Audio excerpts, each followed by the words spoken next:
Hey guys, it's Jennifer Cuthbert Lamb here. I'm the author of the Adventures of Lollipop comics, and in this video today I'm going to show you guys how to draw Fraser the dog. Now Fraser is Lollipop's dog in the comics, but he's actually based on my real life dog that I had growing up. So he's the only character who's actually based on someone real in my comics, so we're going to learn how to draw him step by step today. So here we go. Hopefully you've got a piece of paper and either a pen or a pencil or a marker like I have. And we're going to be drawing his whole body, so just make sure that you give yourself enough space. So the first thing we're going to start with is a line, not too straight, not too curvy. It's just the top of his head. And then we're going to draw some ears. And the ears are actually the trickiest part of the whole thing. So it gets much easier after this, don't worry. So his ears will look something like that. They can be pointier than mine or not, it doesn't matter. And then we're going to do his eyes. So the eyes are not going to be in the middle of the head, they're going to be sort of off to the side. And when I teach kids how to draw a Fraser, I always call this part a McDonald's M. So I'm going to do a McDonald's M under one side of the ears here. So it sort of looks like the golden arches, which is why I call it a McDonald's M. And then you can put the dots for the eyes in the middle, wherever you like. You can make them cross-eyed or googly-eyed if you want. It's up to you. So that's what we have so far. And then we're going to do his nose. So we're going to do his nose under this eye.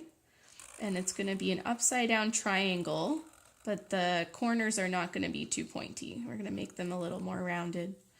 And then because dogs' noses are shiny, we're going to do a little bit of a shiny bit up here at the top with a little oval.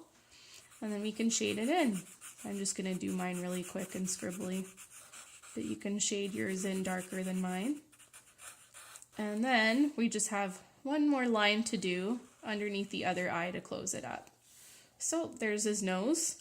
And then the next part we're going to do is kind of fun because it's his beard. So I always tell kids that the real Fraser had what looked like an old man beard, so we're going to do his beard now. So we're going to do a bunch of zigzags, starting from the nose, and we're going to sort of go around in a circle almost, or a half circle. And then we're going to stop when we get under this ear, and then we're going to do a line going up just to close up his head. So there's his head shape. And then the next part we're going to do is his mouth, which is really easy. We can just do a smile. And you can make his, oh, why not? We'll make his tongue sticking out. So we'll just do kind of a bubble shape coming out of one side to make the tongue with a little line in the middle. And then we're going to do his collar. So Fraser had a red collar in real life, so the cartoon Fraser does too. It's kind of just a roundish rectangle underneath the beard that we did. And then the next part that we're going to do is his dog tag. So you can make it any shape you like. I always do a diamond, so I'm just going to do that right under there. And then now we're going to do his body sitting down. And the trick that I like to do for this is I like to call it 611, so you'll see why. This is going to be my 6. So it almost makes a number 6, but I'm going to stop right there.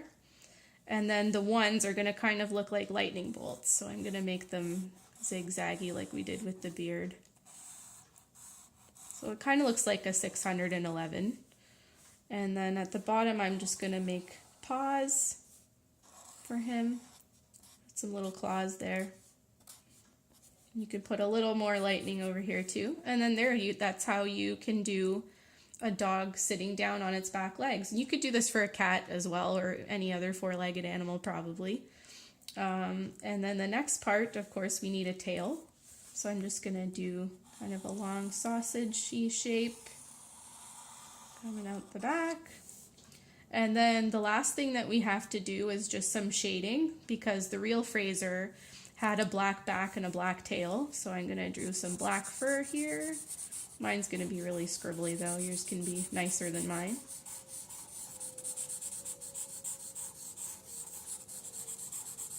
All the way down to the back, and then I'm going to color in his tail as well really quick.